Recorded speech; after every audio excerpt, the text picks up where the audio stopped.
ओम गुरुर्ब्रह्मा गुरुर्विष्णु गुरुर्देव महेश्वरः गुरुर्साक्षात् परम ब्रह्म तस्मै श्री गुरुवे नमः।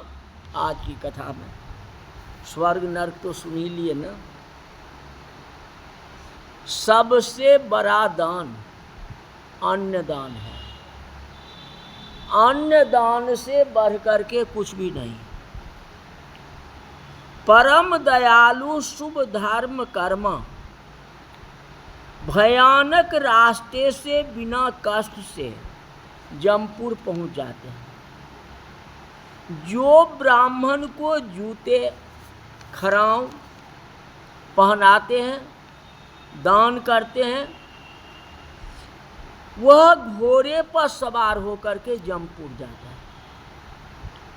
छाते का जो दान करता है, छाता तान करके देना चाहिए, तो रास्ता मुझसे वर्षा नहीं लगती, धूप नहीं लगती।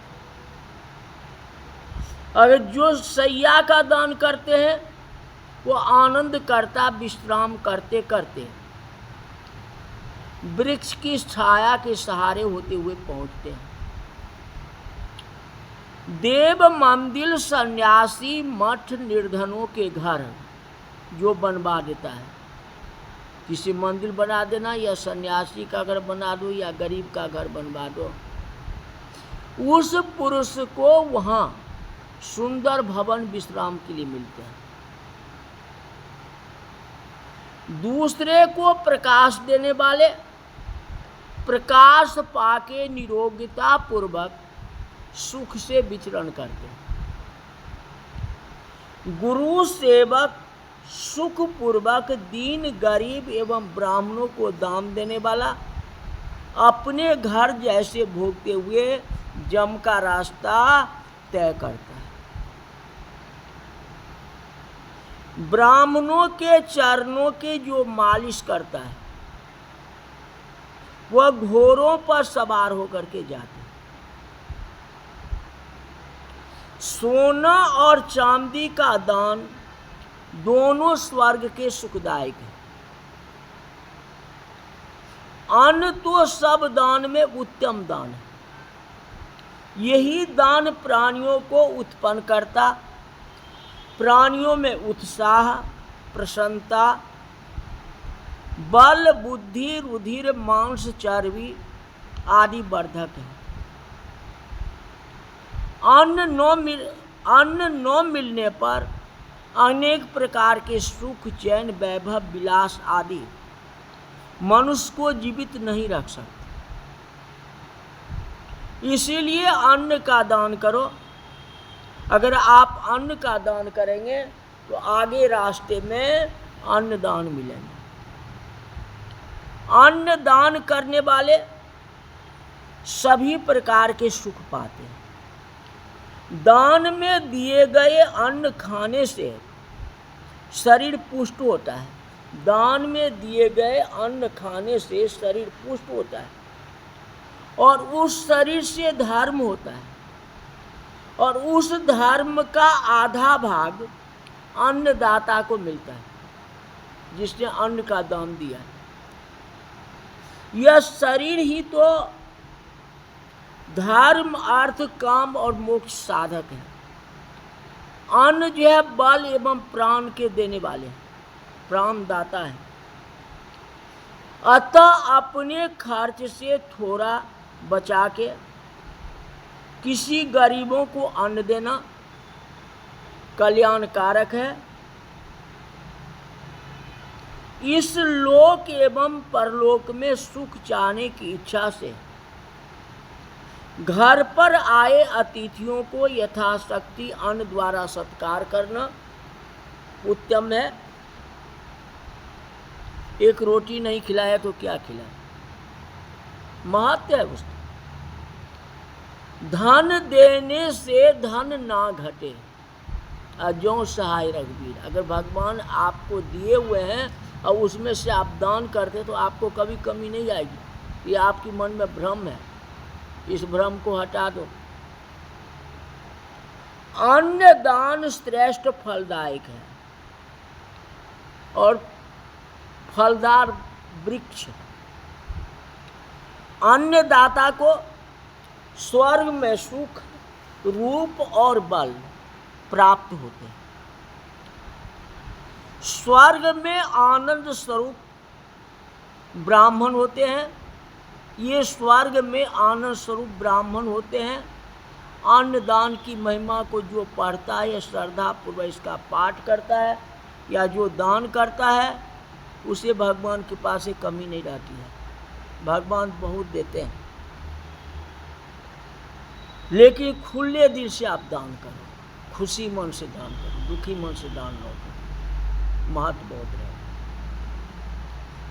जितना अन्नदान का महत्व है, उतना ही तपस्या का महत्व है।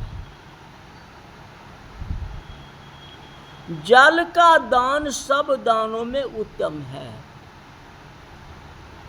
प्यासे को जल पिलाओ, यह संपूर्ण जीवों को तृप्त और जिलाने वाला कहा गया है। लाखों आप रोटी खिला दो, आप पानी नहीं पिलाओ, तो रोटी सारे बेकार हो जाएंगे, उसको पचेगा ही नहीं, तो अब बीमार पड़ जाएगा। इसलिए जल दान आवश्यक है।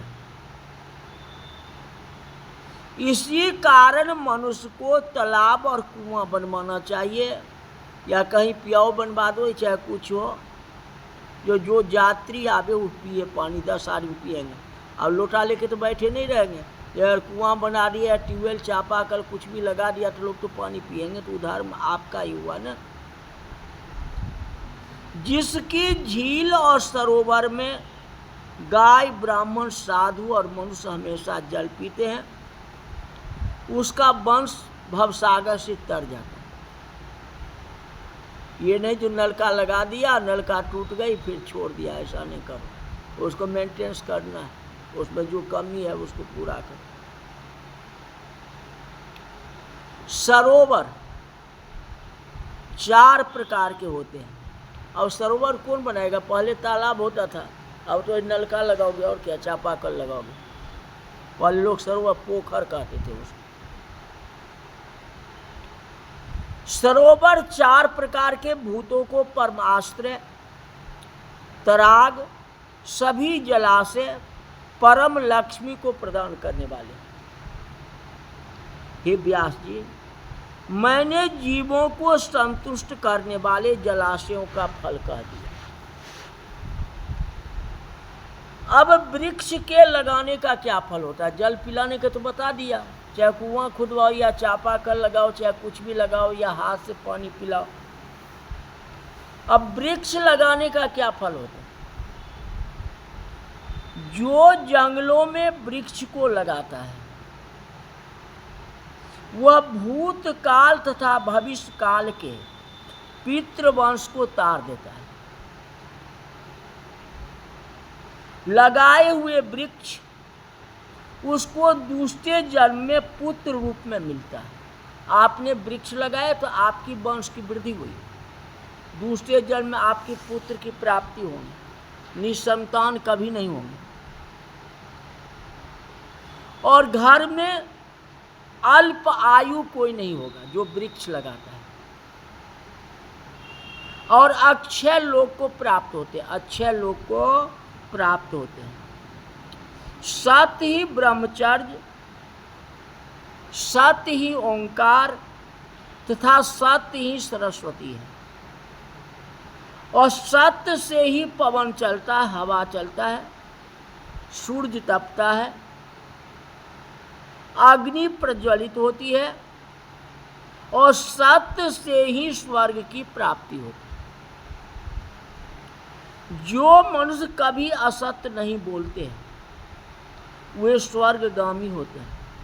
इसी कारण नित्य सत्य बोलने का कोशिश करना चाहिए। सबसे बड़ा तपस्या सत्य बोलना ही है, झूठ नहीं बोलना। तप से महान फल की प्राप्ति होती है। तपस्वी देवताओं के सहित आनंद करता है। क्योंकि तप से ही स्वर्ग, यश और काम की प्राप्ति होती है। तप ही सब अर्थों का साधन है। तप वह वस्तु है जिससे मनोवांछित फल प्राप्त होते हैं। बिना तप के कोई ब्रह्मलोक नहीं जा सकता और न तो परमेश्वर शंकर की ही समीपता प्राप्त होता। बड़े से बड़े पाप को तप से छुटकारा मिलता। तप से ही स्वामी शिव और सनातन ब्रह्म, विष्णु, अग्नि और इंद्र है। ऊर्ध्वता 88,000 मुनि तपस्या से ही स्वयं में आनंद करते हैं, अपने में ही आनंद करते हैं। तप से ही ब्रह्मा जी संसार की रचना करते हैं, विष्णु रक्षा करते हैं, शंकर जी संहार करते हैं और शेष जी संपूर्ण पृथ्वी को धारण किए हुए। तो सबसे बड़ा तपस्या है और सबसे बड़ा जो जलदान है, अन्नदान है, बता दिया आपको। उसी तरह जो ब्राह्मण स्वयं वेद शास्त्र पढ़ के दूसरों को पढ़ाया करते हैं तो 2 गुना फल मिलता है। अगर आप शास्त्र जानते हैं, कथा जानते हैं तो किसी को ज्ञान दीजिए और दूसरे आप ज्ञान देंगे तो आपको 2 गुना फल ज़्यादा मिलेगा। जो पुराण सुन के सभी को नरकों की कथा सुना के सावधान करते हैं, वही जन पुराण ज्ञाता, नरकों में गिरने से रक्षा करने वाले ही पुत्र कहे जाते हैं। पुराण ज्ञाता, धर्म उपदेशक ब्रह्मा विष्णु शंकर के समान इसको श्रेष्ठ कहा गया। अपना ज्ञान द्वारा मनुष्य को ज्ञान दो जिससे कि आपके साथ दूसरे भी तर जाए, भवसागर से पार हो जाए। आपको रास्ता पता है लेकिन आप किसी को बता नहीं रहे हो, ये तो कमी है। श्रेष्ठ पुराण वेत्ता ब्राह्मणों को धन, अन्न, भूमि, सोना, गाय, रथ, वाहन, हाथी, घोड़ा, सुंदर वस्त्र, आभूषण आदि जो देते हैं उन्हें मनवांछित फल मिलता है। अश्वमेध यज्ञ के बराबरी फल मिलता है, पुण्यकारक है। धान आदि उत्पन्न करने वाले और जोते हुए खेत को जो दान करता है उससे बढ़कर कुछ है ही नहीं। सबसे बड़ा दान पृथ्वी का दान।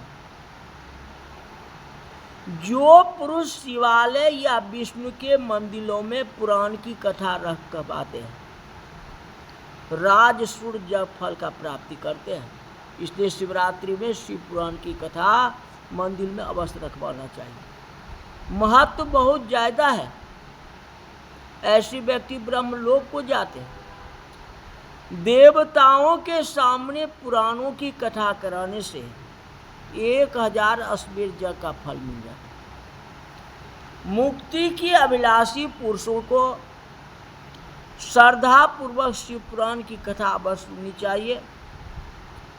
यदि निरंतर बैठ के कथा सुनने के अवसर न हो तो 2 घड़ी नित्य बैठ करके कथा सुन लो। 2 घंटा, नहीं तो उसमें भी कम, 1 घंटा, आधा घंटा, जितना समय हो।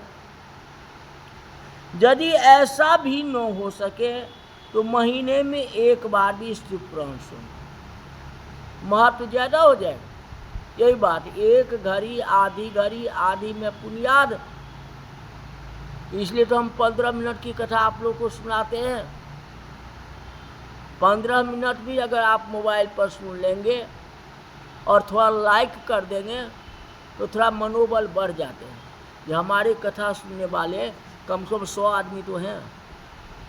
कमेंट की कोई ज़रूरत नहीं है। लाइक में सुन रहे हैं, हमारी ध्यान तो है कि इतने लोग हमारी कथा को सुन रहे हैं।